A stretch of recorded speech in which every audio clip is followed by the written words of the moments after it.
കൊല്ലം തീരത്തടഞ്ഞ 44 കണ്ടെയ്നറുകളിൽ 27 കൊല്ലം പോർട്ടിലേക്ക് മാറ്റിയിട്ടുണ്ട്. കരക്കടഞ്ഞ കണ്ടെയ്നറുകളിൽ ഭൂരിഭാഗവും പൂർണ്ണമായും തകർന്നറിഞ്ഞ നിലയിലായിരുന്നു. JCBയും ക്രെയിനും ഉപയോഗിച്ച് വലിച്ച് കരക്കെത്തിച്ച കഷ്ണങ്ങളാക്കി റോഡ് മാർഗമാണ് പോർട്ടിലേക്ക് എത്തിക്കുന്നത്. കണ്ടെയ്നറിലെ അവശിഷ്ടങ്ങൾ കടലിലും തീരത്തും അവശേഷിക്കുന്നത് മത്സ്യത്തൊഴിലാളികളെ ബുദ്ധിമുട്ടിലാക്കുന്നതിനാൽ കടൽത്തീരം പൂർണ്ണമായും ശുചീകരണം നടത്തുന്ന പ്രവർത്തനവും നടന്നുവരുന്നുണ്ട്. മറൈൻ എമർജൻസി റെസ്പോൺസ് സെന്ററിന്റെ നിർദ്ദേശപ്രകാരം deep wave shipping and infrastructure company director Sanil ഭാസ്കറിന്റെ നേതൃത്വത്തിലാണ് കണ്ടെയ്നർ നീക്കം ചെയ്യുന്നത്. നമ്മളിത് കരുത്തുറ IRE എടുക്കുന്നതാണ് സ്റ്റാർട്ട് ചെയ്തത്. IRE മുതൽ നീണ്ടകര പോർട്ട് വരെയുള്ളത് ഇവിടെ ഇരിക്കുന്ന 3 കണ്ടെയ്നറുകൾ എടുത്തു കഴിയുമ്പോൾ കംപ്ലീറ്റ് ആവും. ആക്ച്വലി IRE പുത്തൻതുറ ഫൗണ്ടേഷൻ ഹോസ്പിറ്റലിലൊക്കെ കുറച്ച് അപ്രോച്ച് റോഡിൻ്റെ പ്രോബ്ലം ഉണ്ടായിരുന്നു.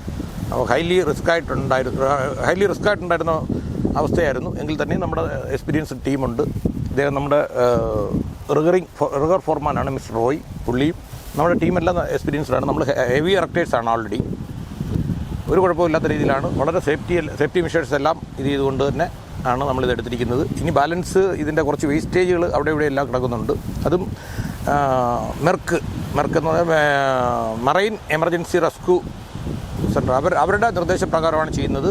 കാര്യം ഇതിൻ്റെ ഒരു പീസെങ്കിലും കടലിൽ കിടന്നു കഴിഞ്ഞാൽ ഈ വലകൾ പൊട്ടാനും ഫൈബർ വള്ളങ്ങൾ കംപ്ലൈൻറ്റ് വരാനും ഫിഷർമാന്മാർക്ക് ബുദ്ധിമുട്ടുകളുണ്ടാകുന്ന അവസ്ഥയുണ്ട്. അതുണ്ടാകാതിരിക്കാൻ വേണ്ടി നമ്മളെല്ലാം ടോട്ടലി, അതായത് നമ്മൾ കടൽത്തീരം മൊത്തം ക്ലീൻ ചെയ്താണ്. ഈ കണ്ടെയ്നർ എടുക്കുന്നതോടൊപ്പം തന്നെ കടൽത്തീരം ക്ലീൻ ചെയ്താണ് പോകുന്നത്.